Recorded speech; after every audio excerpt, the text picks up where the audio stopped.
Right now. Right now. Right now. Right now. Right now. Right now. Right now. Right now. Right now. Right now. Because it's time to write now.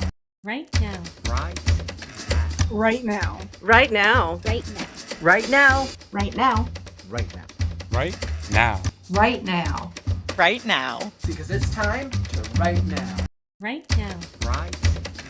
Right now. Right now. Right now. Right now. Right now. Right now. Right now. Right now. Right now. Because it's time to write now. Right now. All right, and we are live. Welcome to an afternoon writing session where I am going to continue to work on the third draft of The Last Scarecrow. My third draft is a read aloud mixed with a minor line edit and an improvement for style. So generally a line edit. So I'll show you my process. Feel free to come join along whether you want to listen in, watch the process, or come try to get some of your own writing done. So we're going to hop right into it and see just what we can accomplish.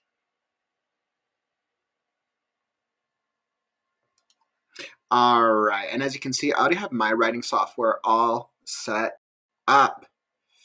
And I'm going to get right into it. So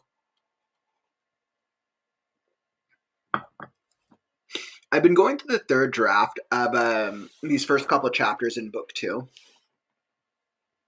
And I've been thinking through this.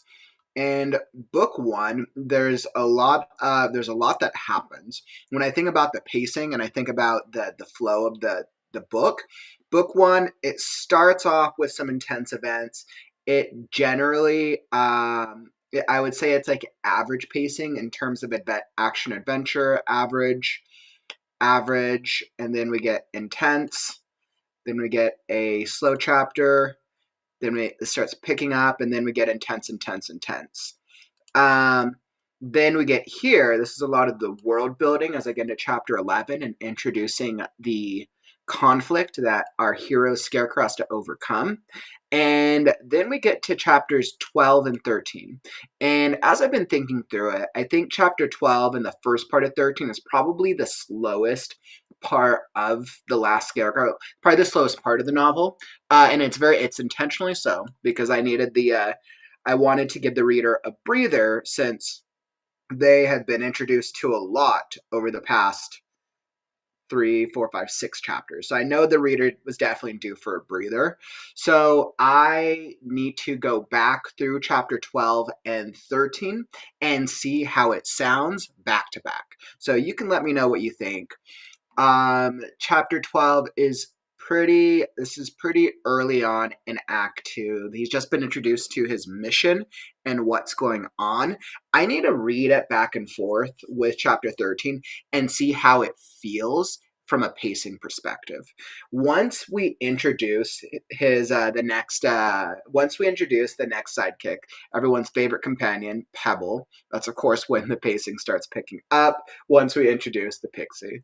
So until we get there, I have to make sure that these preceding 2 parts aren't too slow and that I don't have to get rid of unnecessary clutter.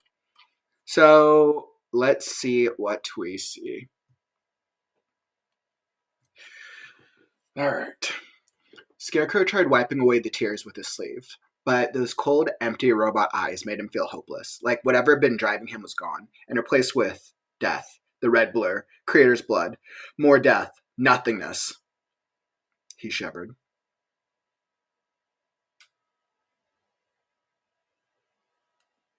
What if I do this as an M dash? Might be too much for the reader.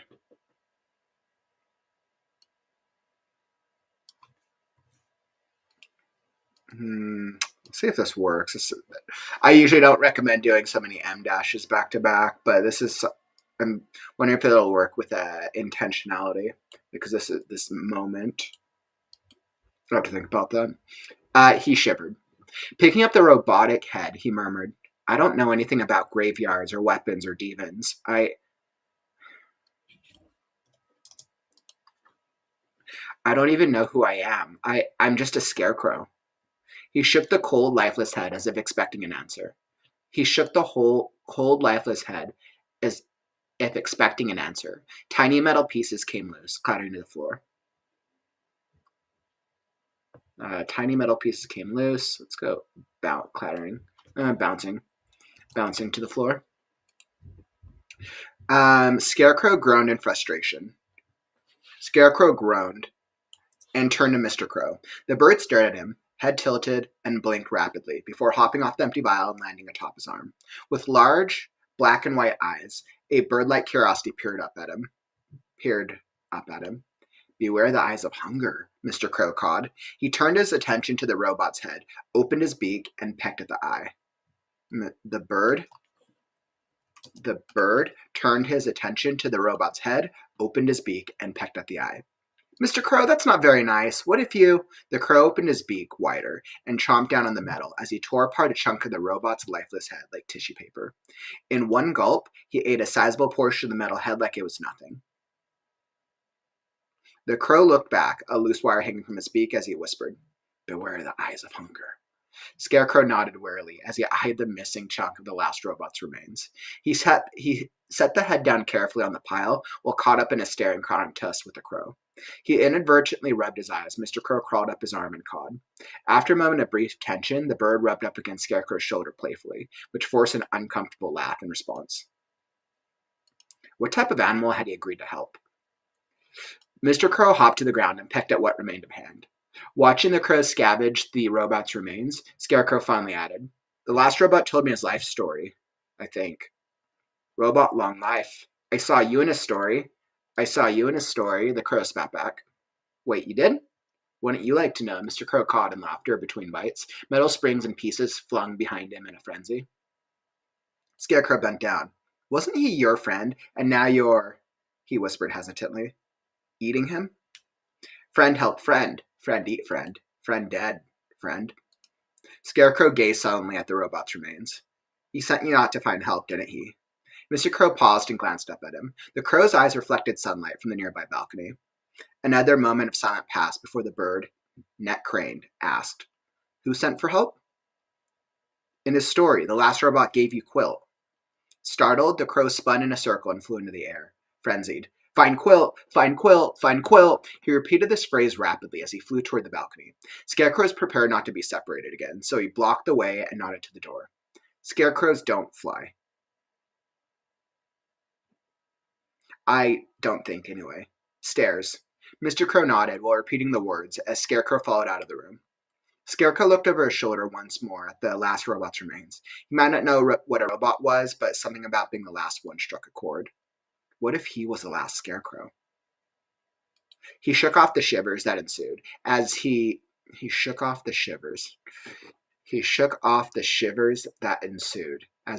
after Mr. Crow. Prepared this time for his companion's flight pattern, Scarecrow jogged along. His long, lanky legs allowed him to take the steps 2 to 3 at a time. His long, lanky legs. I don't know if lanky. His long legs allowed him to take the steps 2 to 3 at a time, allowing for a nice steady pace as they descended the red tower. Near ground level, Mr. Crow pivoted. Through a missing chunk of wall. Scarecrow followed, only having to hop a short distance to the ground. They were greeted by a world changed. With the absence of the orange barrier, the sky above New City was dark and tumultuous. Dark gray clouds intermingled with black ones, all dripping with red hues, creating an unnatural, demonic feeling. While nothing was raining from the sky, New City suddenly felt like a dark, abysmal place. I don't think we need that.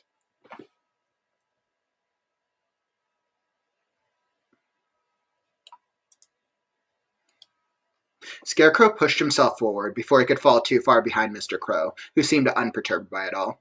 They approached the fountain down the road and the ruined crossroads, which had previously deterred Scarecrow. Even the red barrier was gone. He glanced up at the sky wearily. Even the red barrier was gone, leading him to believe it had somehow been connected to the last robot.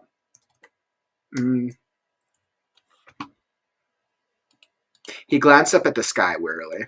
Mr. Crow flew around the fountain, zigzagging off the path. Mr. Crow flew around the fountain, zigzagging off the path toward another part of the ruins. Scarecrow glanced at the fountain etchings in the top layer, wondering if that had been drawn by the last robot hand or someone else. An image of New City being obliterated by beams of light, the nothingness, crossed his mind. He tripped over a piece of rubble, but managed to catch himself and keep pace with the crow. But caught himself? He tripped over a piece of rubble, but caught himself and kept pace with the crow. An entire civilization, wiped out in the blink of an eye. First the creators and then the animals. How was that demon so powerful? Scarecrow blinked as he hopped over a teetering metal wall. He glanced back at the wall as it fell over. Scarecrow blinked as he hopped over a teetering metal wall and glanced back at it as it fell over. And glanced back at it. And glanced back. Scarecrow blinked as he hopped over a teetering metal wall and glanced back at the wall as it fell, and glanced back at it as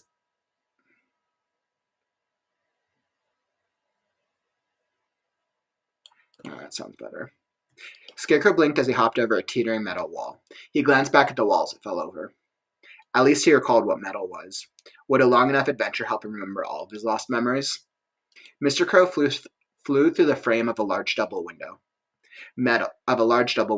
Metal lay amid the rubble of the structure. Mr. Crow flew through the frame of a large double window. Of a wide window. Inside, Mr. Crow flew through the frame of a wide window. Inside, metal lay amidst the rubble of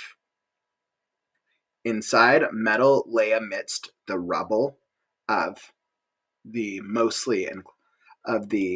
mostly enclosed structure. How many civilizations had gone extinct since the first demon's appearance? Scarecrow stumbled to a halt as it dawned on him. If the first demon had survived multiple extinctions, he must be centuries old. Maybe a millennium even.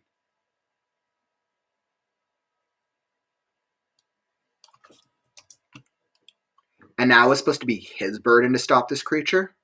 He gulped, shivered, and pulled the hat farther down his head, reassuringly, as he raced through 2 more teetering archways to catch up.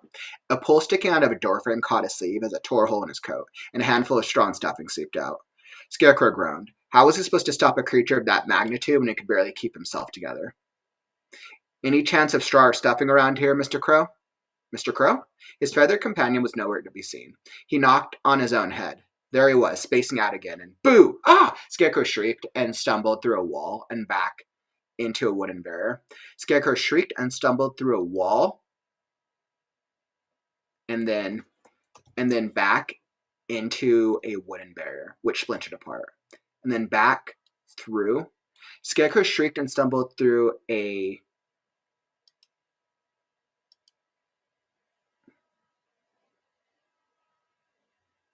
Scarecrow shrieked and stumbled through a wall. That's it. So Scarecrow shrieked and stumbled back through a wall and then into a wooden barrier, which splintered apart. The momentum carried him to the ground, smoke rising up around him.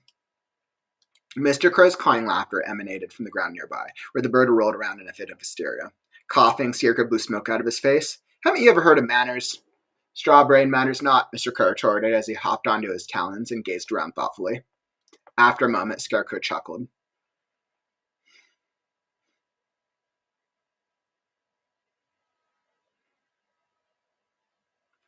And Quilt?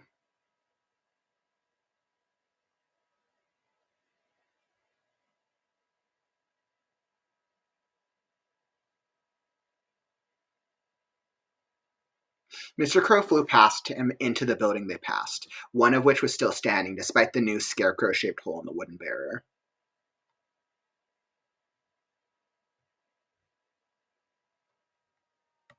Hey, what's up, guys? Welcome. Let's see, Foreign. Hello, what do you think about writing using AI? I think some writers out there will use AI for sure. I think Well, I do definitely tend to be pro AI in terms of using it for like tools and back-end processes. I don't feel like I personally have the need to write AI itself. Some people do. I think kind of like advertising and marketing out there. I think if people know that someone wrote AI and they're aware of it, they'll be more accepting of it. I think what pisses people off a lot of the time is when writers lie about using AI and then try to pass it off as their own. So yeah, I mean the AI conversation that's that's such a large conversation. Great, good question though, by the way. Yo, what's up, Whites here? Welcome, welcome, welcome, my friend.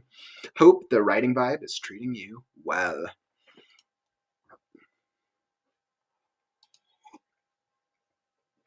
All right, let's see, where were we?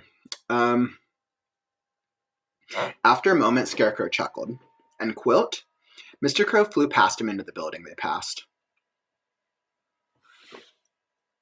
Mr. Crow flew past him into the building, one of which was still standing. Mr. Crow flew past him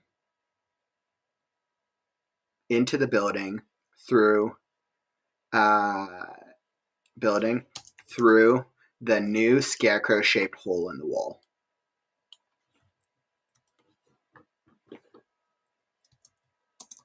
Mr. Crow flew past him into the building through the new scarecrow-shaped hole in the wall. Scarecrow got to his feet as he assessed the rows of wooden barriers half his height, attached to damaged wooden gates. The end of the structure held a pair of double doors, one of which was in pieces on the ground. Walking past one such gate, he whispered, "Stalls." He smiled. The more he saw, the more his vocabulary returned. Maybe continuing this adventure wouldn't be quite so bad after all.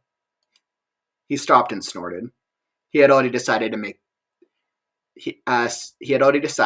this journey because, well, how else would he remember who he was or what happened to the other scarecrows? Or he touched the gate as it collapsed to the floor, disintegrating into pieces. Or what had become of this world he no longer remembered. As he walked further past the stalls, a strong odor hit him like a brick. The stench clung to the cramped air more firmly than anywhere else, causing him to cover his nose. Mr. Crow circled the room and nosedived into the last still-standing stall in the back. Scarecrow approached, despite the smell wafting heavily like a plague. He turned the corner to find a dead animal. It lay on its side with 4 long legs, a deep brown frame, a mane, a short tail with a tuft of hair, and eyes that gazed nowhere with desperation. A lasting fear must have washed over this animal upon death. Scarecrow got to a knee, ignored the smell, and rested a hand upon its side. Judging from the lack of decomposition, the poor animal must have passed recently. He felt like he should know what the animal was, but the name felt lost to him. There had to be other animals alive out there, living in terror. If he did nothing, would the first demon kill them too? Just like his creators? He clenched his fists. What if the demon was responsible for the Scarecrow's demise as well? It wasn't right. None of it was right. In a flurry of movement, Mr. Crow flew out of a pile of rubble, tossing something in Scarecrow's face. He fell back as Mr. Crow flew out of a pile of rubble, tossing something in Scarecrow's face. He fell back as a thick fabric flung around his head. It dropped to the floor, revealed to be. He fell back as a thick fabric flung around his head, then dropped to the floor, revealed to be. Quilt, what? How did you end up here? Scarecrow cried enthusiastically. Quilt remained on the ground, motionless, lifeless, and inanimate.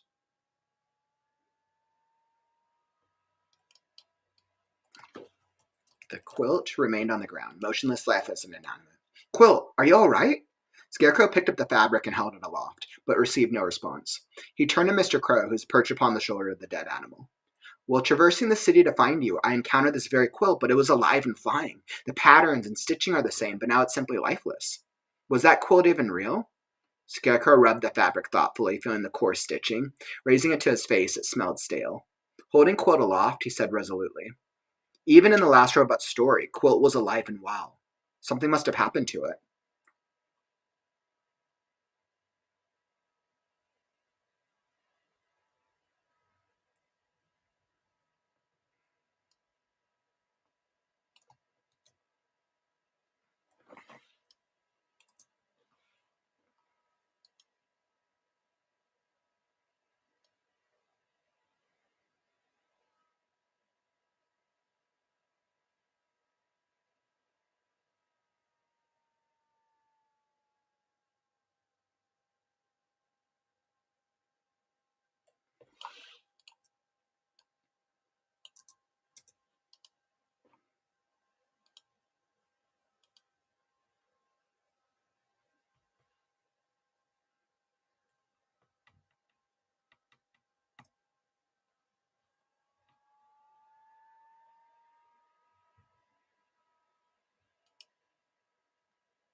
That's it. Okay, well, traversing the city to find you, I encountered this very quilt, but it was alive and flying.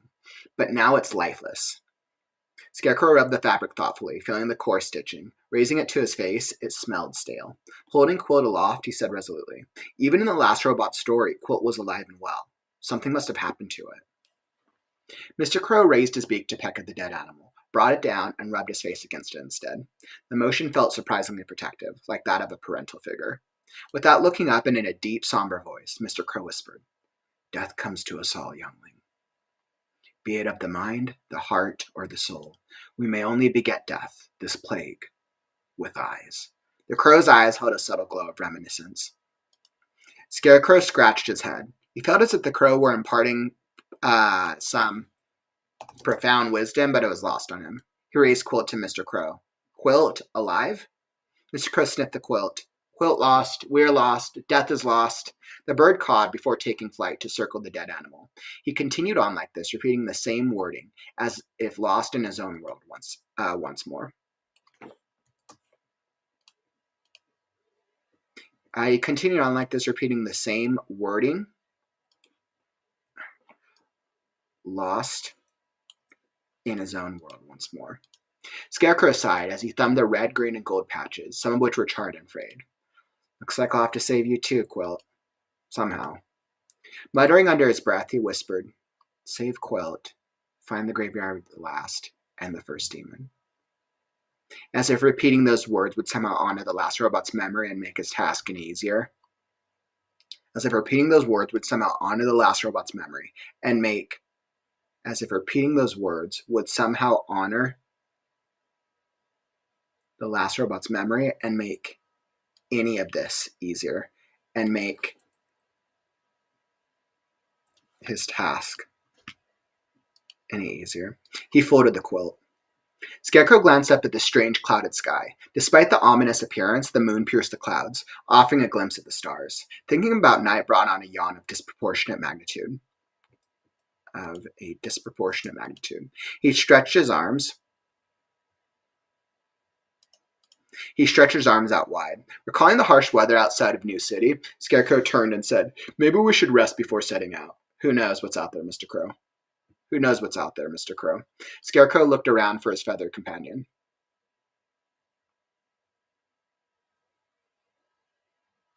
Who lay curled up in a ball near the shattered doorframe, nibbling on a piece of wood. Looks like he wasn't the only one who needed a rest. At least the smell wasn't quite so noticeable. The subtlety of death smell seemed accurate for this world. Scarecrow sat down.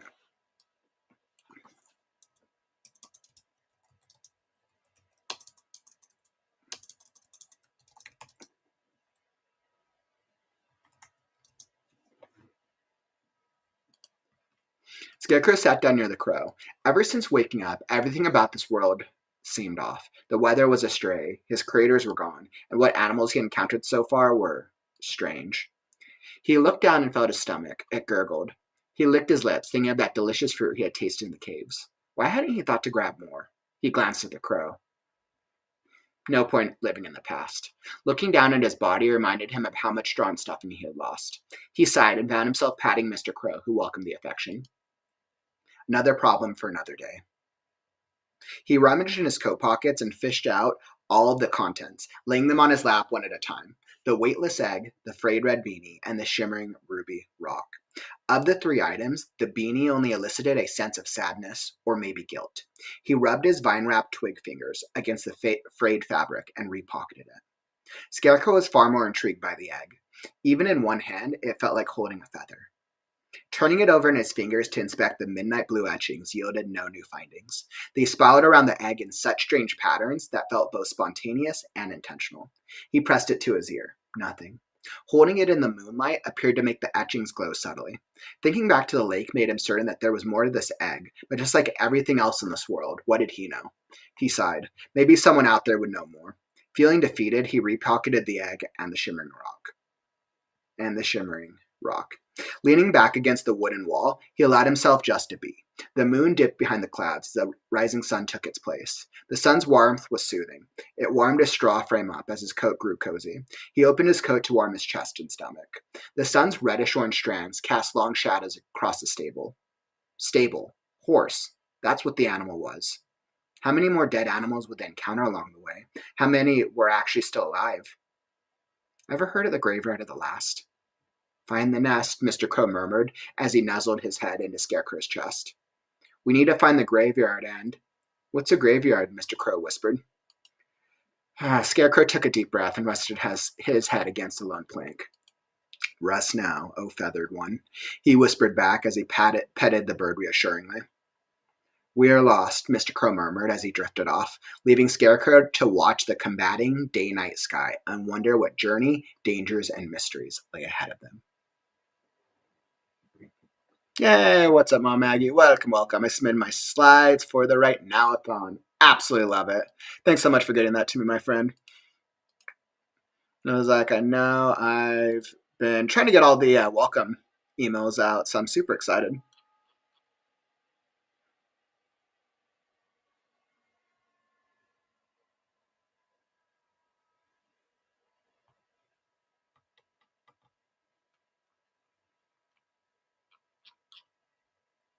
Yay. I love those slides, by the way. I was just glad to go over what you sent me.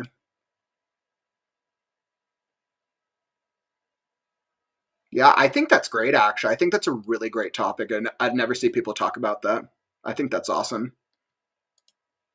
Yeah, I'll totally let you know. I think right now we are actually almost booked on time slots. We have a couple remaining. But that early morning period, the 12 a.m. to 6 a.m., I think we have 1 or 2 spots there. So we have some extra time. Or if we don't have a sign up for those time slots, I'll let you know. We need to extend it. Well, that's super awesome, though. I think that sounds great. Let's see. All right. Chapter 13, When Push Comes to Pebble. All right. So it was interesting. So reading through that, like I had said earlier, I think chapter 12 and the first half of 13 are probably the slowest chapters in the book. And it's intentionally so. Like I knew that I needed to slow the pacing down because all chapters 6 through 11, very fast paced, a lot going on. The reader did not have a break.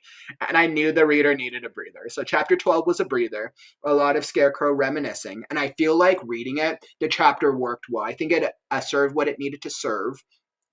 Yeah, I'm pretty happy with it.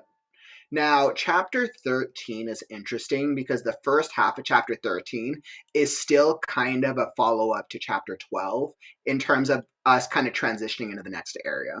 The pace for book 2, which is act 2, doesn't really pick up until Pebble is introduced.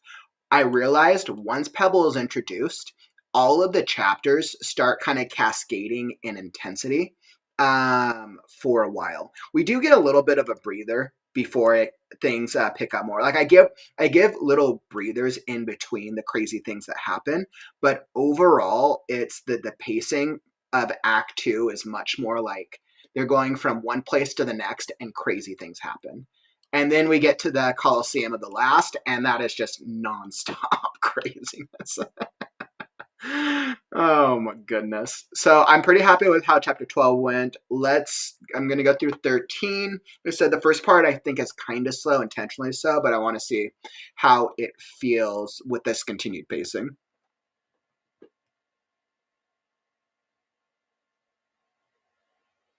Yeah, I completely agree. I mean, we're basically doing nonstop events for the entire weekend.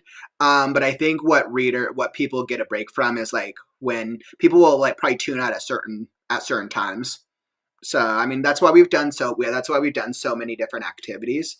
And by the way, for anyone who's just hopping in, welcome to writing stream. I'm just kind of showing you guys what my writing process is as I go through the third draft, which for me is kind of like a minor line edit as I do a read aloud. This is the first time that I'm reading aloud Scarecrow to myself.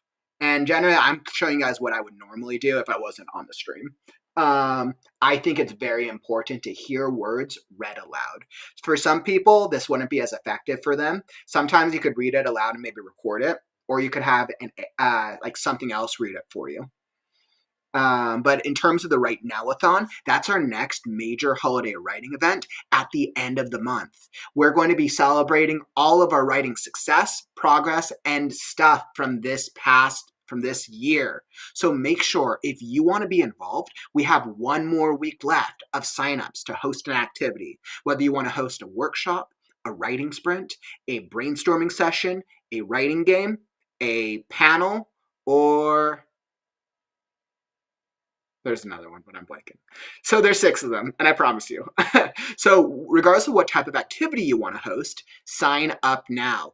All of the slots are almost filled. We're actually almost at max capacity, and we got one more week left of signups. So sign up. The link for the Write Now A Thon is down in the YouTube description down below. It is going to be epic. It's the last weekend of December. It's literally that weekend right after Christmas, but right before New Year's. So it's going to be a great time. We're going to have a full weekend of live streaming and just celebrating the writing process and our writing communities. So it is going to be epic.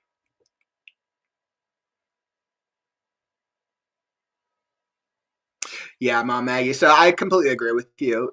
Like readers need a break so they don't get drama fatigue. I think it's great. Yeah, when I plotted out Scarecrow, I really so with action adventures, when we think of books like The Lord of the Rings, for example, the characters generally go from event to event to event. That's very normal in action adventure stories, but the pacing always has to be like you have to give like the reader like low points from the drama, or else it'll be too much. Like you can't just have a thing with too much action.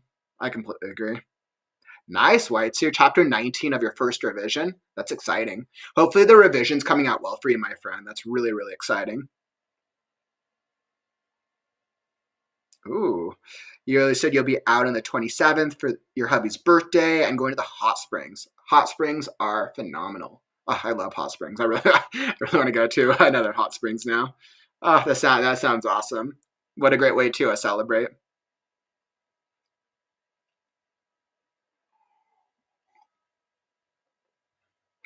All right, my friends. Let's get back into it. All right, so when push comes to pebble. Okay, so I'm going to go straight through this. I'm going to go straight through the chapter. I need to see how the pacing feels from the start of it into and through the pebble introduction. I need to read the whole pebble introduction and just see how I feel and what I think about our Pebble the Pixie character as a whole. Because really this chapter introduces and sets her up, but then the next chapter is really what shows her as a character. With Mr. Crow, Mr. Crow's been a very consistent character throughout the book. So the readers got a slow setup of Mr. Crow throughout the book until he was more solidified as a supporting character. Pebble is introduced very, very immediately, and I knew that I needed to introduce her with a bang as our second character, or as our second major supporting character. White Zero, that's awesome. Then you're going to be beta readers. I know right now I have Scarecrow out with a couple. I have Scarecrow out with 1, maybe 2 beta readers. I might put it out to a 3rd beta reader. Originally, I was going to skip the beta reader step, but I was like, you know what? I need to. I should get feedback. I feel very strong, like developmentally, that the book itself is sound, but I know I need to cut down on wordiness in some areas. I love the title of this. I know Pebble is such a neurotic, unreliable character, but I love her. Well, let's see how she sounds. Pebble's introduction. Okay, so this was a question that I asked myself. I might have to reframe like this beginning chapter, but I end chapter 12 with them kind of going off to sleep. So I hope that it's like clear enough that I'm starting this off with a dream sequence, but I know I might have to make it clearer. I just haven't decided yet. I'm well aware. All right, chapter 13, when push comes to pebble. Across any flame, fly a shooting star, travel through space. Her grayish-blue eyes stared accusingly up at him from a bed of rocks. No feathers, no quilts. Her clothing was awash in dirt and mud as she sank into the earth like quicksand, and he at her bedside as if gripping her melting fingertips would save her. Save the beanie, or burn in hell, Scarecrow. He tried to hold on, but she melted away until he was left alone, standing back in the field of shorn, mutilated scarecrows. Guilty eyes, accusing looks, haunting expressions. Looking down at his bloody, vine-wrapped twig fingers, he whispered, "It's not my fault." Before him, two halves of scarecrow bodies rose into the air above the corn, until they merged into large onyx wings,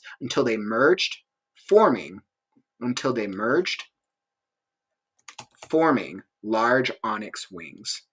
A silhouette was given shape, and the first demon appeared. The creature was tiny, its red scales shining bright, its horns ablaze, and its eyes like burning infernos as it pointed at him. "I curse you with nothingness." The creature was tiny, its red scales shining bright, its horns ablaze, and its eyes like burning infernos as it pointed at him. "I curse you with nothingness." Its words booming. Its words booming. Each word booming with a deafening roar. Each word boomed with a deafening roar. From the ground, her eyes stared at him accusingly. From the field, mangled scarecrow eyes haunted him. From his hands, the red beanie bled profusely. He screamed as the demon dove at him. "And shine, Strawbrain." Scarecrow sat upright, breathing profusely.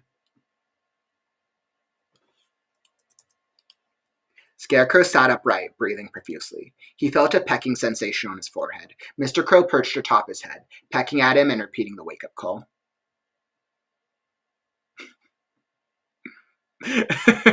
Cat, that makes me laugh so much. Heard that as when push comes to pop.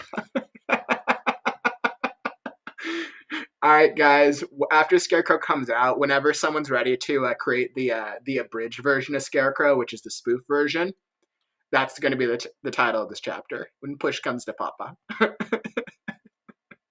Malevolence. No, Maggie, malevolence is a good word. From his hands, the red ice cream, where it was malevolence. Each word boomed with malevolence. Each word boomed with. I wonder if, let's see, that's malevolence is a great word to describe this moment.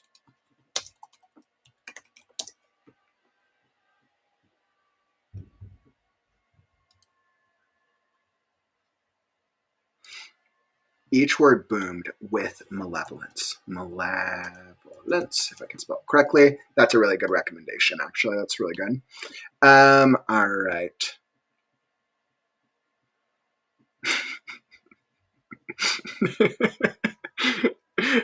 Cap, you crack me up so much, Cap. I love that.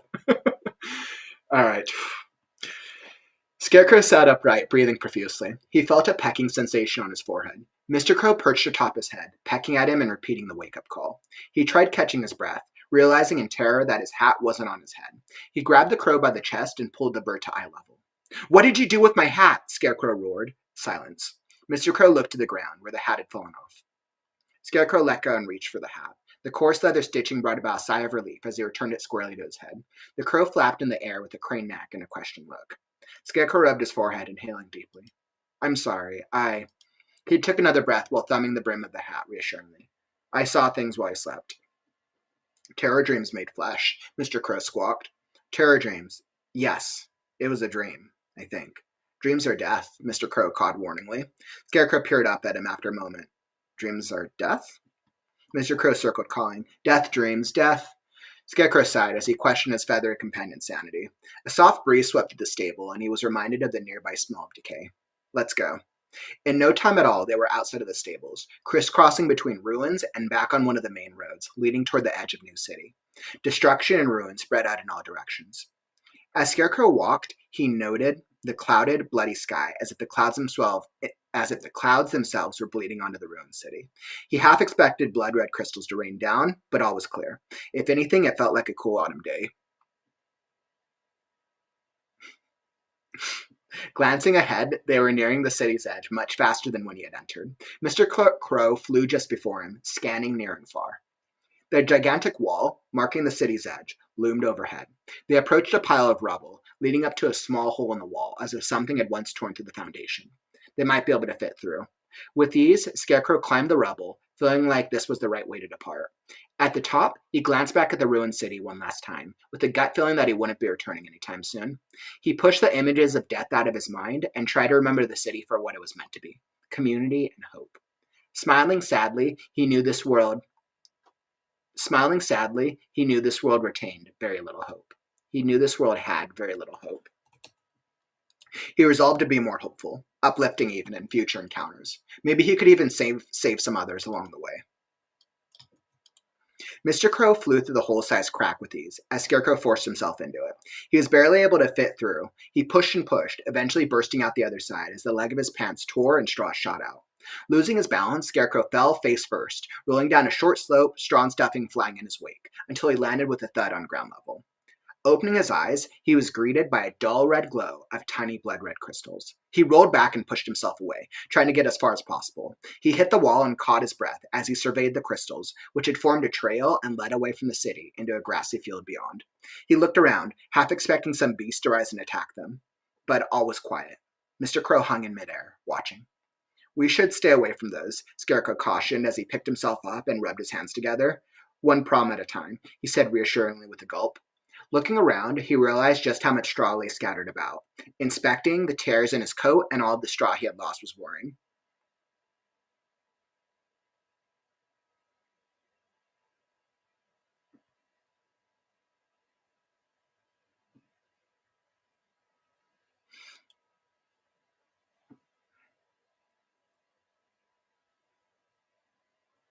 Looking around, he realized just how much straw lay scattered about, inspecting the tears of the coat.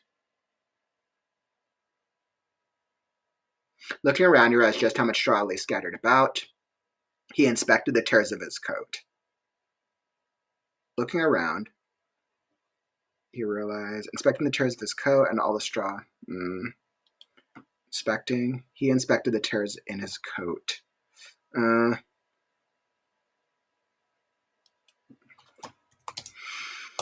He inspected the tears in his coat. All of the straw he had lost was wearing.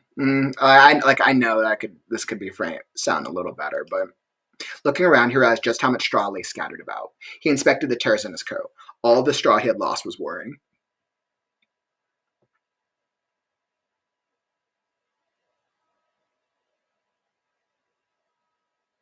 Oh, Cap, you know why it does? It's because so a couple of chapters back, he got a full, even though his memories are very, very minimal, he got a full, breakdown and he saw a full vision, kind of like a little vision memory quest of what happened to the world.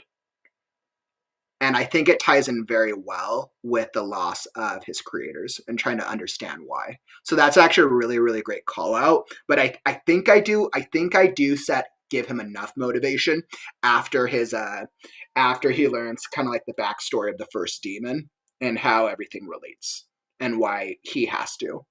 So, but I mean, we'll see. We'll see once I get feedback from readers. We'll see if it feels like Scarecrow's motivation feels justified for continuing this journey. Looking around, Mom Maggie, that's a good call out. Does he pat himself to see how much he's lost? Looking around here, has just how much straw lay scattered about. He inspected the tears in his coat while patting himself down. That's good. He inspected the tears in his coat while patting himself down. All the straw he had lost was wearing. That was wearing. Let's go. That was wearing. I think this is better. Looking around, he realized just how much straw lay scattered about. He inspected the tears in his coat while patting himself down. That was worrying. Tears, rip. Yeah, I mean, Mary, that could work. He inspected the rips in his coat We'll pat it. No, I think Terra sounds slightly better. But yeah, you know, Cap, what's interesting is that was something I kind of went back and forth on so many times. I'm like, okay, for a character who doesn't have memories, how is there enough motivation for him to then be thrust onto this quest? And I think I've solved it. I hope I've solved it, and I hope I've made his motivation clear. But once again, I'll have to get feedback. I might like have to, if the motivation's doesn't feel like it's enough from readers and from my editor, then I'll have to give him an additional memory around that at the end of Act 1 for it to feel justified enough. Because yeah. So we'll see. That's definitely something that's on my mind, though, Cap. It's a good, really, really good call out. How do you make a character with no memories motivated to go kill the bad guy? All right, so let's see. Looking around, he realized just how much straw lay scattered about. He inspected the tears in his coat while patting himself down. That was worrying. Mr. Crow, I need straw, stuffing, or something to fill myself with. Scarecrow grabbed either side of his coat and spun around. Or I won't last very much longer. He poked a finger through a hole in his abdomen. Mr. Crow cawed before landing upon Scarecrow's shoulder. Eyeing his feathery companion with a questioning look, Scarecrow asked, "Any ideas?" He poked through holes in his side, right arm and left leg. Mr. Crow tilted his head. With an eye roll, Scarecrow plucked a clump of straw and stuffing from within his other side and held it before the crow's beak. Mr. Crow's eyes lit up as he snatched the straw and stuffing with his beak and gulped them down in one bite. Scarecrow flung his arms in the air as the bird flew out of reach. "Mr. Crow, that's not food." "Food makes dirt and gardens grow," Mr. Crow cawed, circled Scarecrow, and flew alongside the wall in the opposite direction, away from the blood red crystals. "Do you know where more straw or stuffing might be?" Scarecrow called out, chasing after the crow. "Food makes dirt and gardens grow," the bird repeated, glancing back without stopping. Scarecrow sighed as he followed along and hoped Mr. Crow knew where to go. They reached another collapse in the wall, but here the area was padded with finely packed dirt. Mr. Crow turned away from the wall, staying just above the dirt path that led away from the ruined city. They traversed the well-maintained dirt path, zigzagging further away from New City. That's a little repetitive. They reached another collapse in the wall, but here the area was padded with finely. They reached another collapse in the wall, but here the area was padded with finely packed dirt. Mr. Crow turned away from the wall, turned away from the ruins, staying just above the dirt path that led away from the city. They traversed the well-maintained dirt path, zigzagging further away from. They traversed the well-maintained dirt path, zigzagging further away from New City. So kind of repeat that there. Here there was found back dirt. Mr. Crow turned away, staying just above the dirt path.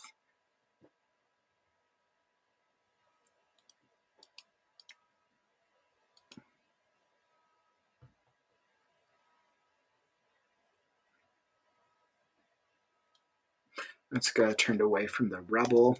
Mr. Crow turned away from the rubble, staying just above the dirt path that led away from the ruins. They traversed the well-maintained dirt path, zigzagging further away from New City. Now it's just dirt path is twice. Mr. Crow turned away from the rubble, staying just above the dirt path. They traversed the well-maintained dirt path, zigzagging further away from New City.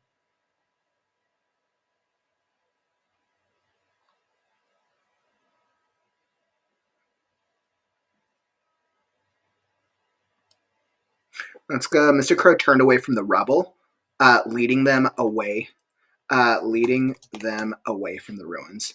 They traversed the well-maintained dirt path, zigzagging further away from New City. Better. We do have dirt twice, but I think I can get away with that one.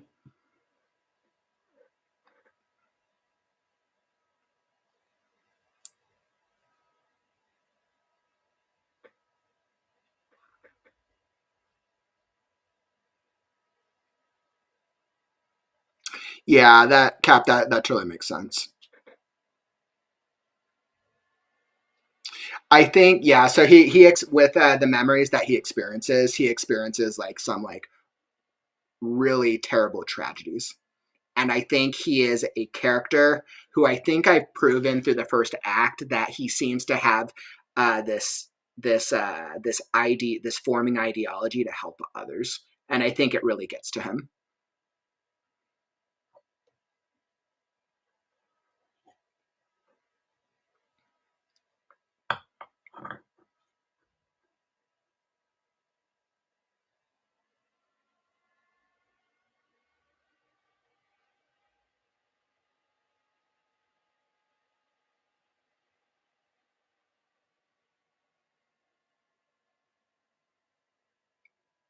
They reached another collapse in the wall, but here the area.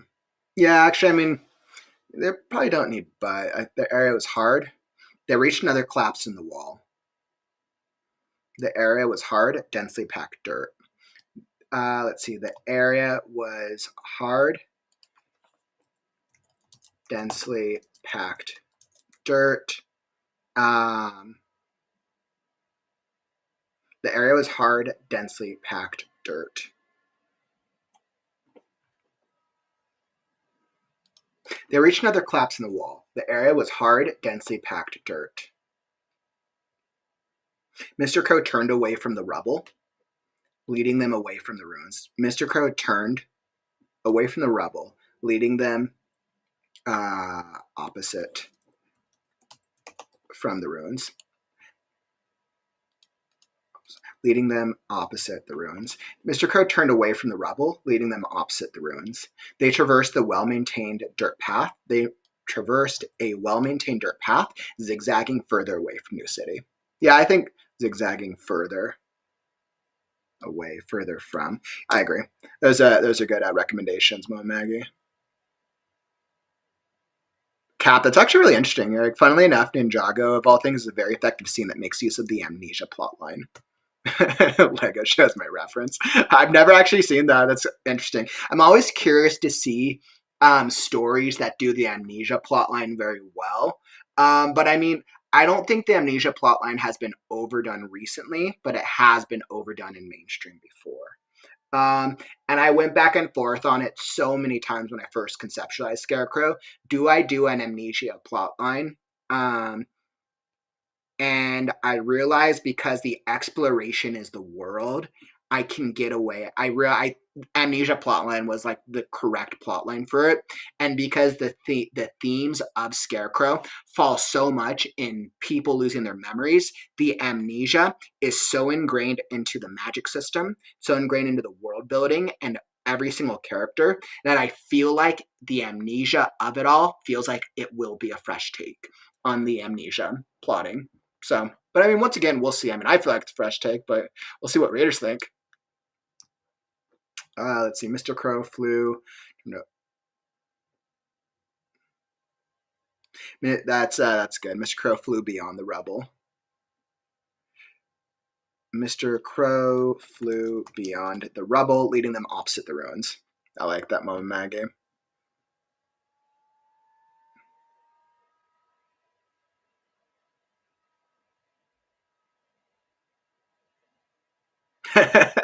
Cap, that's really interesting. Like, I wonder where the core of this strong altruistic ideology Scarecrow has comes from.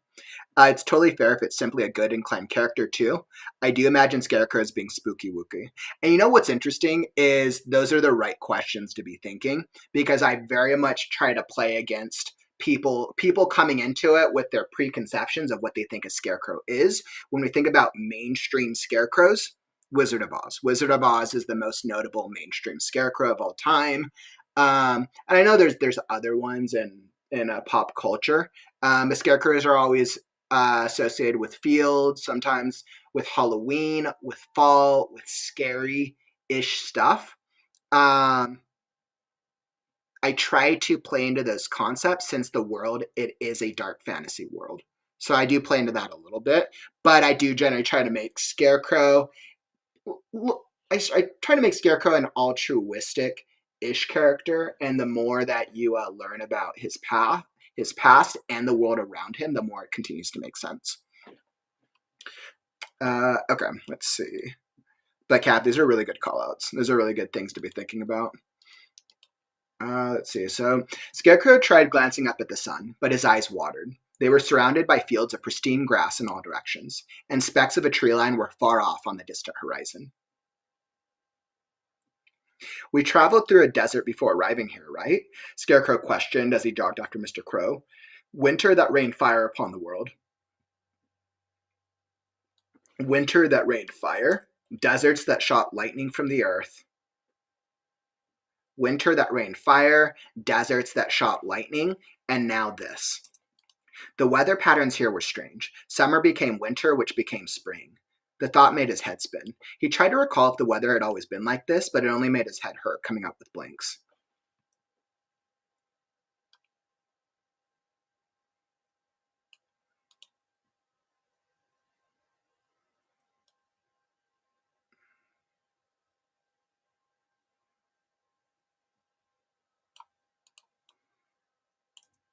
This is stronger.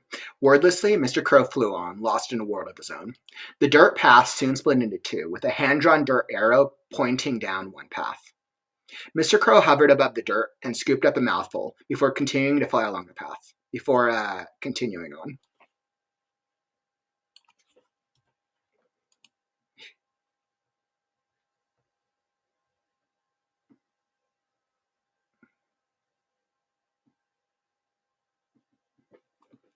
"You are taking us to find some straw or stuffing, right, Mr. Crow?" "Food makes dirt and gardens grow," the crow responded, as if his answer made sense. Scarecrow sighed, but trailed along after the bird. Farther along the dirt path, it split again, this time in 3 directions. Like clockwork, Mr. Crow flew down to the dirt path with a hand-drawn arrow and scooped up a mouthful of dirt, his choice already made. This happened a few more times, and eventually Scarecrow didn't even need a guess. Scarecrow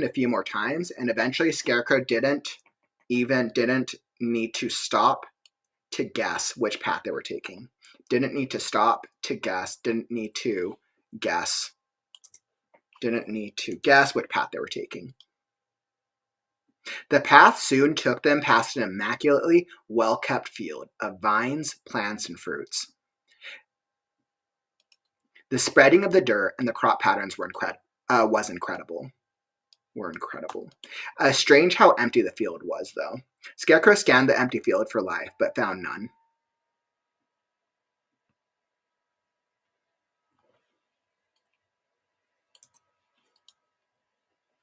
The silence of the grasslands passed over them. A gentle breeze swept across the fields that sounded like a distant melody. The path trailed through a bed of flowers. He nearly stepped on a petite crop of sunflowers, but they spread out of his way. He shook his head. Did the flowers just move? Scarecrow bent down, but the flowers were just flowers. He rubbed his eyes. Mr. Crow flew ahead, blissfully unaware. Scarecrow glanced over his shoulder as he stepped forward. "Check yourself, Straw Stack, I'm walking here." A tiny voice with a melodic vibrato squeaked from beneath his impending footstep. Scarecrow stumbled aside, managing to catch himself before falling. Trotting along the earth was a peculiar little creature, roughly the size of his palm, attempting to carry a pebble along the dirt path, with much difficulty. Scarecrow had to drop to a knee to get a better look at the tiny creature.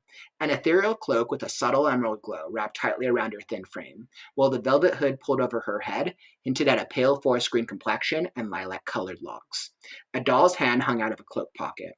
And was she barefoot, or were her feet also? "My eyes are up here, Strawstack," she said, pointing to her vibrant green pupils. "That's not very nice. So is squashing me to death, you dum-dum. 100 years of bad luck if you do." With a casual flick of her head, she stuck her tongue out and kept walking. "My sincerest apologies, I didn't see, and your face looks like a pile of," she said, glancing at his companion. "Crow dung. Now shoo, I'm walking here." Scarecrow stood up, confused, not certain how to respond. She sure was a feisty little thing. He looked around for Mr. Crow, whose beak protruded from just above his eyesight, indicating the bird had perched upon his hat. "I feel like I've seen her somewhere before," Scarecrow whispered as he watched her struggle to shove the rock along the path. "She looks familiar." He rubbed his chin as he watched her toil away with that pebble, one drawn-out footstep at a time. Even from this height, the strain was noticeable. "Does that tiny creature ring any bells for you?" "Dinner bells." Mr. Crow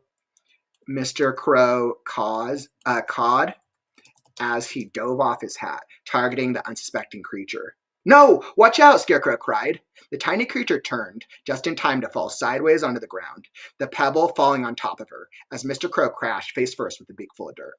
"Why you— Ah!" She looked back and forth between them, bewildered.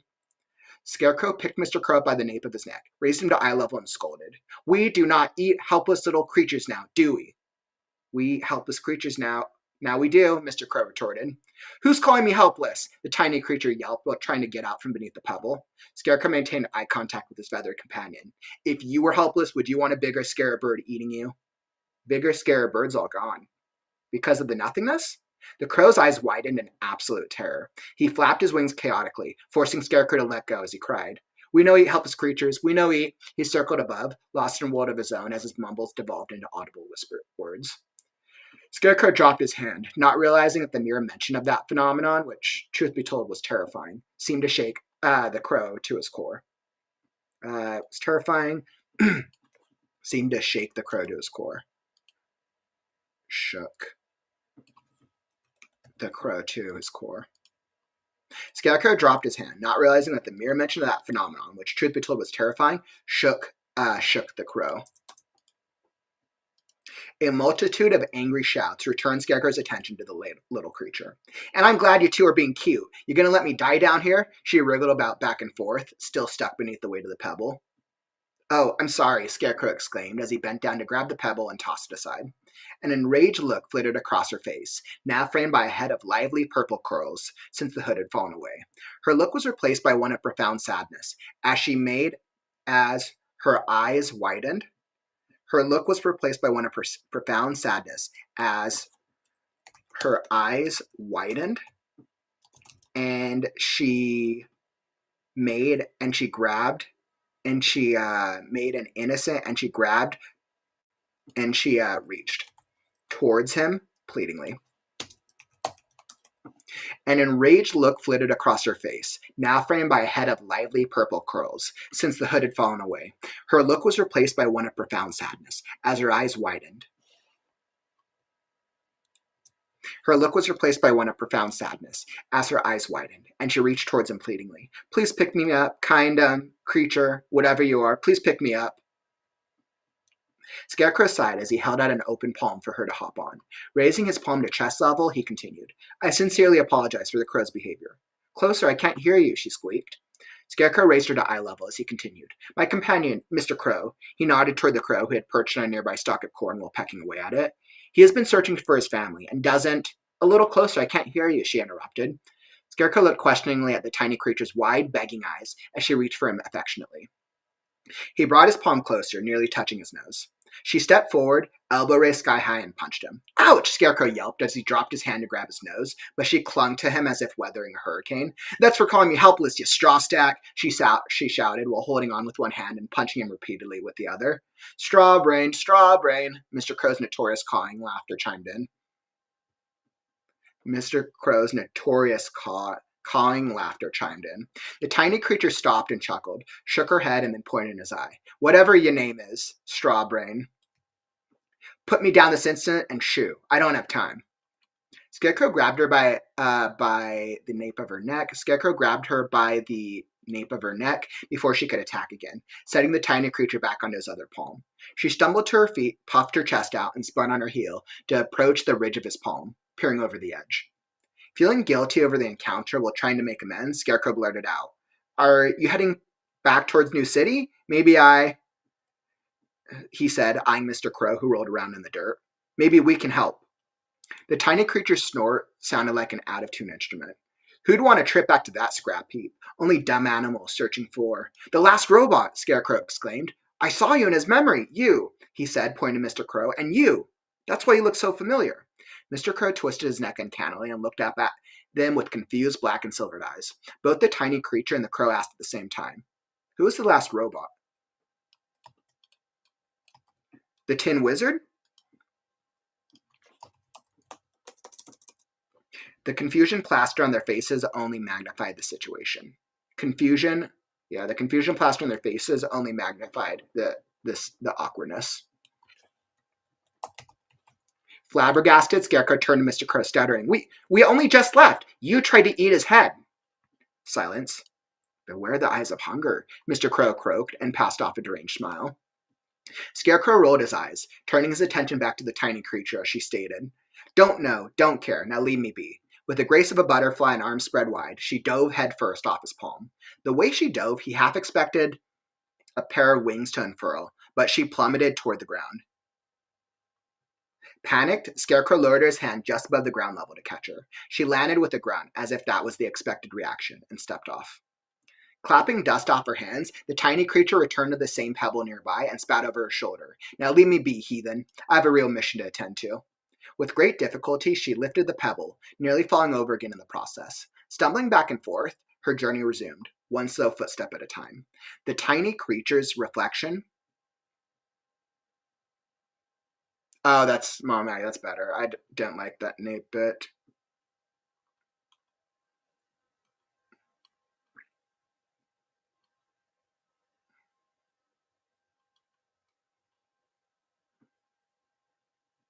Scarecrow lifted her by her hood. Scarecrow lifted the creature, lifted the tiny creature by her hood before she could attack again. Setting. Scarecrow lifted the tiny creature by hood before she could attack again, setting her back onto his other palm. That's better. Yeah, you're right. That was bugging me. That was good.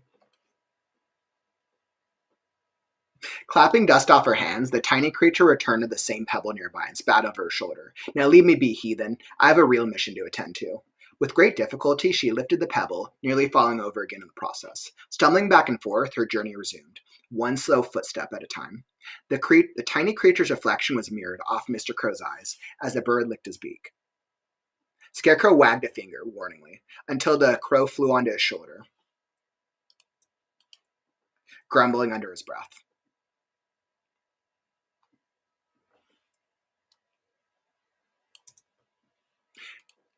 Checking the sky, the sun was already dipping while the light of the moon could be seen near the horizon, behind a group of puffy white clouds. Checking the sky, the sun was already dipping. Yeah, I'm asking myself if I need to do... Can be seen near the behind. How were these days so short? They couldn't have been walking for that long. Let's see. So I tried to do a time check-in, but I just don't know if it's necessary. How were these? Checking the sky, the sun was already dipping, while the light of the moon could be seen near the horizon, behind a group of puffy white clouds. How were these days so short? They couldn't have been walking for that long. It's like, it's kind of an interrupt to the pacing, but I don't know, I have to think about it.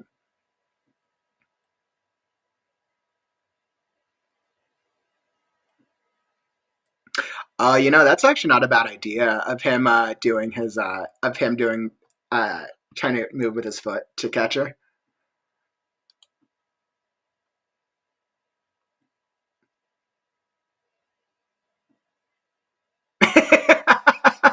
Scarecrow lifts his foot and accidentally kicks her. That's absolutely hilarious.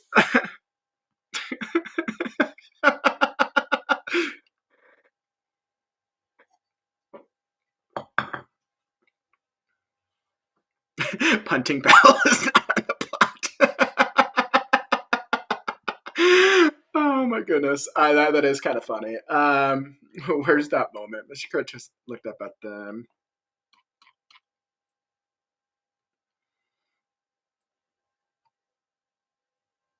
Let's see. Okay, so this is the moment where he lowers his hand. That's kind of funny, actually. Panicked. Scarecrow. Oh my god. Panicked, Scarecrow lifted, kicked his foot off the ground. It's like, could I do it to kick his foot? Because he wouldn't want to, his intention wouldn't be to kick her, but he's thinking. Panic, Scarecrow kicked his foot off the ground, just barely.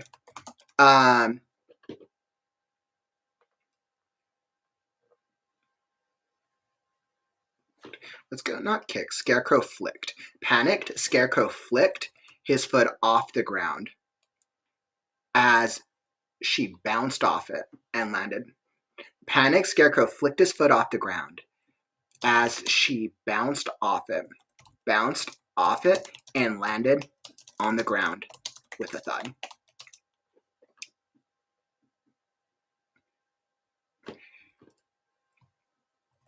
The tiny creature hopped to her feet, glaring angrily at him. As he no, because that's another S. Tiny creature hopped to her feet, glaring angrily at him, and pointed a finger. The tiny creature hopped to her feet, glaring angrily at him, and pointed a finger in the air, and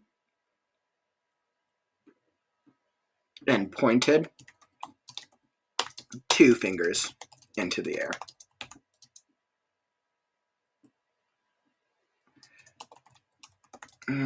Scarecrow apologized. Right, so then what happens is if I do that, this makes her slightly angrier. It is funny though. It is a funny beat. Panicked Scarecrow flicked his foot off the ground as she bounced off it and landed on the ground with a thud. Tiny creature hopped to her feet, glaring angrily at him, and pointed 2 fingers in the air. Scarecrow shrugged apologetically. Scarecrow shrugged apologetically.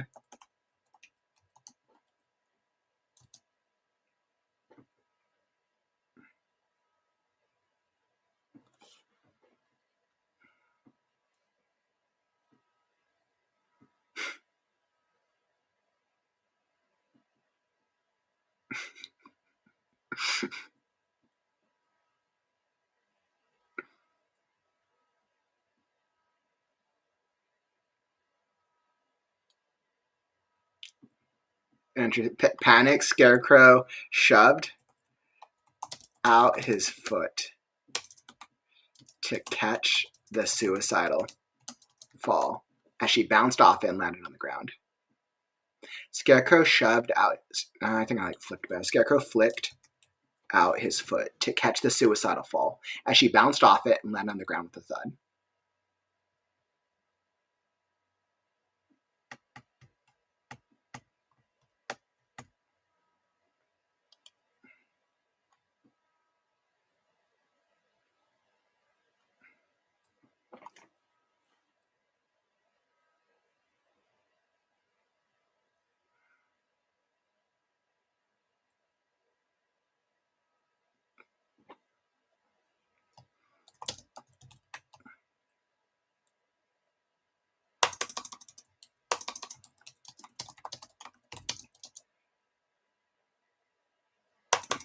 He slid to the ground,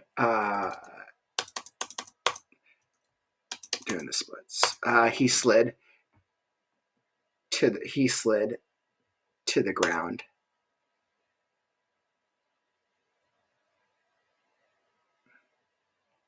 Panicked Scarecrow flicked out his foot to catch the suicidal fall as she bounced off it and landed on the ground with a thud. He slid to the ground as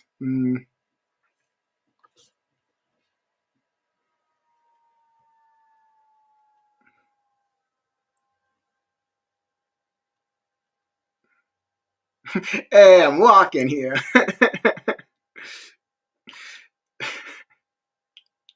Panicked Scarecrow flicked out his foot to catch the suicidal fall. She bounced off it and landed on the ground with a thud.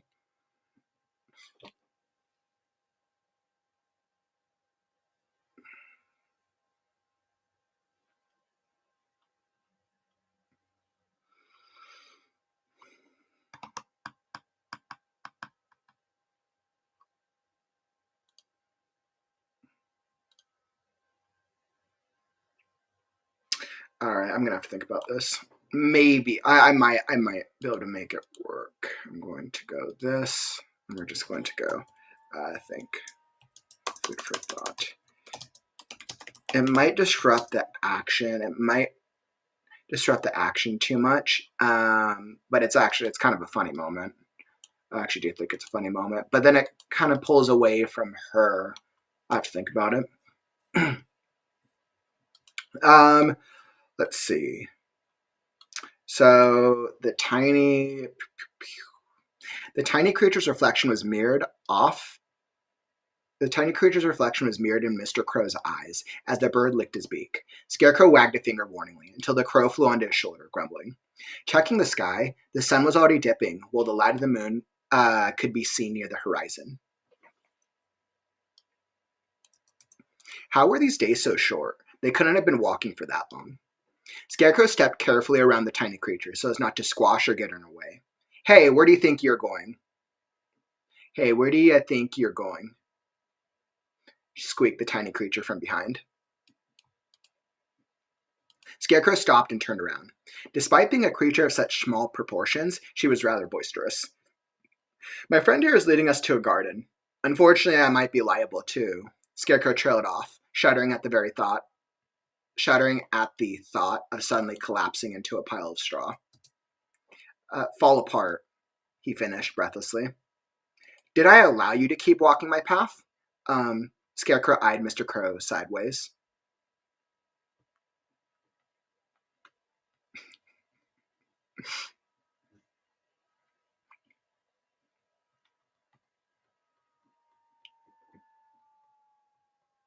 Mom Maggie, that's actually a really good point. That's actually a really, really good point. It does give them a cute little back and forth that I can call to.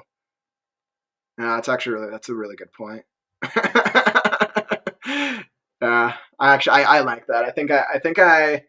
I'm going to think on it and probably go back to that moment tomorrow. Let's see. Did I allow you to keep walking my path? Scarecrow eyed Mr. Crow sideways. After careful consideration, she said with a deep breath, as if trying to calm herself down, you may use my path and accompany me to the gardens. Isn't that what I offered earlier? Isn't that what I offered? Plus, you and Feathers over there, Mr. Crow cawed, nearly killed me. You owe me 3 times over. Scarecrow chuckled. Despite having just met this tiny creature, her bravado was rather endearing. He took a step back and lowered a hand for her to hop on. With a grunt, she heaved the pebble onto his palm and climbed on after. Raising her back to chest level, he warned, as long as you don't punch me again. Muttering under her breath, she whispered, no promises. The tiny creature returned the velvet hood over her head, which sparkled subtly in the reddish-orange haze cast off by the setting sun. Crossing her arms and with a point of her head, she asked, so, what are you? Crossing her arms, she asked, so, what are you? Mr. Crow cawed. Not you, Feathers. Doesn't take an alchemist to know what you are. Not you, Feathers. Doesn't take an alchemist to know a dumb bird. To know a dumb bird. Let's keep it there. To know what you are. He laughed. I'm a scarecrow. Didn't know scarecrows were real. Not surprised though. What with this world? She shrugged. That makes 2 of us. Scarecrow laughed. And what about you? His question hung in the air. All you need to know. And what about you? His question hung in the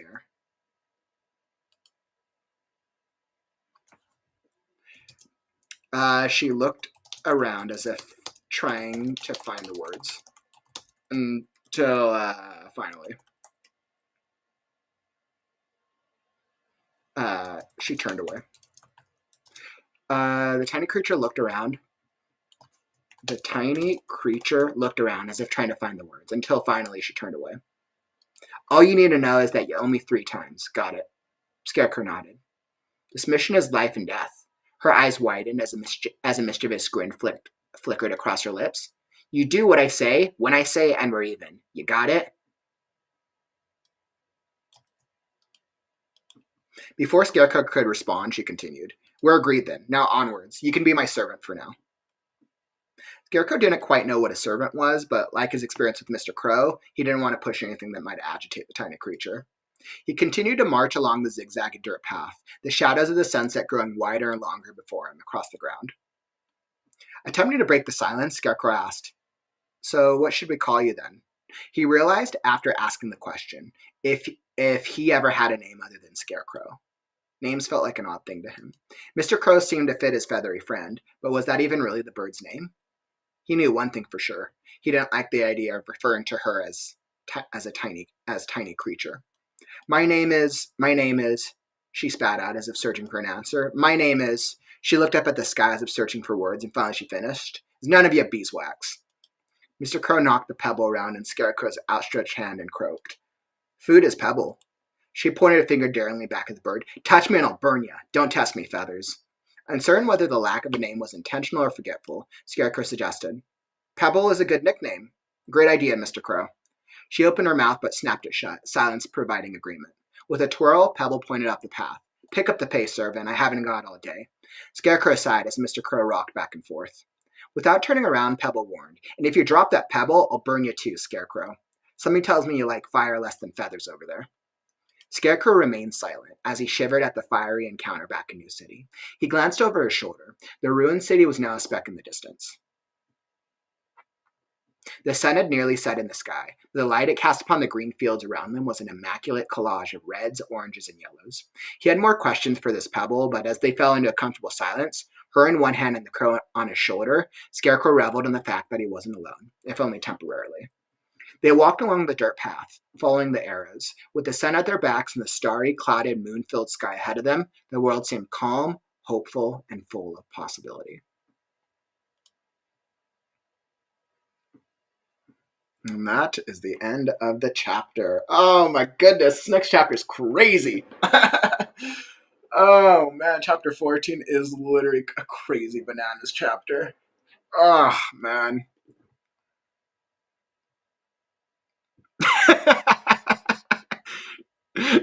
Little does Scarecrow know, Crow's real name is John Smith. Is John Crow Smith. Oh, that's funny. Definitely cracks me up. Right. I feel like I made some really great progress today. Thanks for all the suggestions so far, you guys. Wow. Yeah, I feel really good. Man, I really want to continue on. This is a great chapter.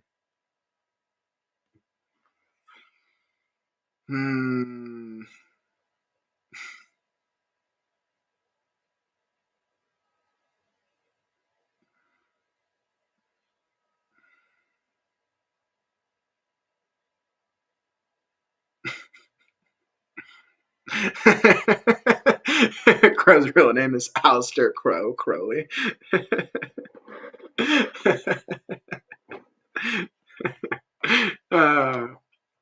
It's kind of funny. I give certain characters have names in the world of Scarecrow, and certain characters just go by their animal name. And I think it kind of changes hits, and I think it's like a change, a hit or a miss with between different characters. I think Birdkind tended to be more.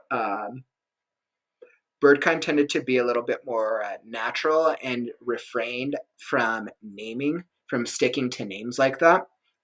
Birds actually tended to stick to more titles. Birds were very, very big on titles before the majority of their kind went extinct.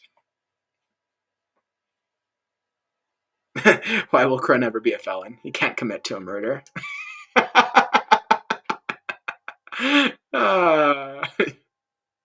All right, guys, we're doing some deeper character development for Mr. Crow.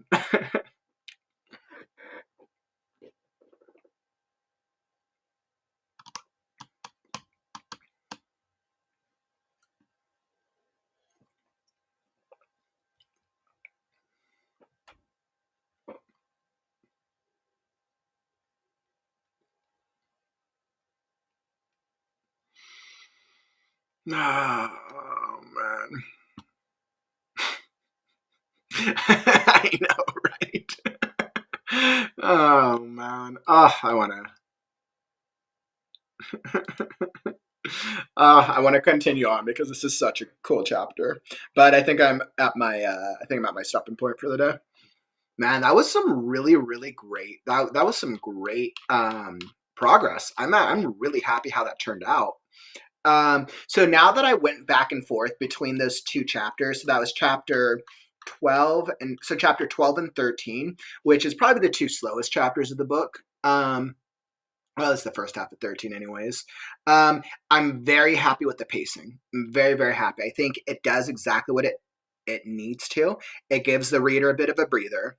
And then we get introduced to Pebble, of which it is unexpected. The reader knows something's going to happen, but they don't really know what to expect. I do a little foreshadowing with the grasslands, the breeze, the flowers, and then we get introduced to Pebble, of which so far we don't know what type of creature Pebble is in this chapter.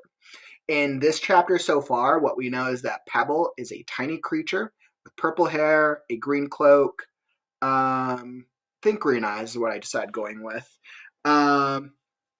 pale greenish complexion, very tiny, very feisty, and is pushing a Pebble along. Not only that, she has a mission that she's going somewhere. Beyond that, we don't know much about her. We learn more about her character in the next chapter. And like I did the same thing with Mr. Crow, we really solidify her character through the actions and the obstacles of the next chapter. So that's really what the next chapter is designed to do, to give us to give us the fun conceptualization of who Pebble is. So far, we've just hooked her character. The next one sets her up as a sidekick. Mr. Crow, a crony confirmed. All the Crow dad jokes. Crow's a dad? Perfect timing. Going to make dinner. Who wants bacon wrapped barbecue chicken and sweet potato fries with zucchini latkes? That sounds great, Mom. I just send them right over. I'll take some. Man. Well, friends, today has been an absolutely great writing sesh. Thank you all for the feedback. Thank you for the ideas. And we're going to see, because the next couple of chapters, the rest of the chapters in Act 2 the pace starts picking up like incredibly. Oh man, so much crazy thing. They're about to go deal with the cult of the Moonflower. Crazy chapters ahead. Oh man. So thank you all for joining today. Today's been a great writing sesh. I will probably do another writing sesh. Will probably be another early afternoon one tomorrow. I feel like with my schedule, I think we'll probably do another early afternoon one as compared to a midnight sesh. So feel free to come back and join. I'll be back tomorrow. Once again, sign up for the WriteNow A Thon if you haven't already. Looking forward to seeing all the creativity at our end of year writing festival. And if you enjoyed the stream, tap that like button. Help us show the algorithm that writing streams are cool. And if you still want to get some writing in, maybe you want to get some writing in on your stuff, no worries. Soul's hosting their weekly write chat in the Discord. So if you want to just go hop into a co-working session, Soul does the co-working sessions on Saturday. You don't even have to hop on camera. You can just go hang out and get some writing done. So go join the Discord, linked below if you're not a Discord user. And that's all that I got for you today, my friends. But unfortunately, that brings us to the end of the stream. Don't forget, words are wind, but stories are forever. I'm Kaufman, and I'll catch you on the morrow. Stay creative, writers. Words are wind, but stories are forever. I'm Kaufman, and I'll catch you on the morrow. Stay creative, writers. It's time to write now. Sorry. Right now, not right now, but right now. Read now, right now. Is that right? Words are wind.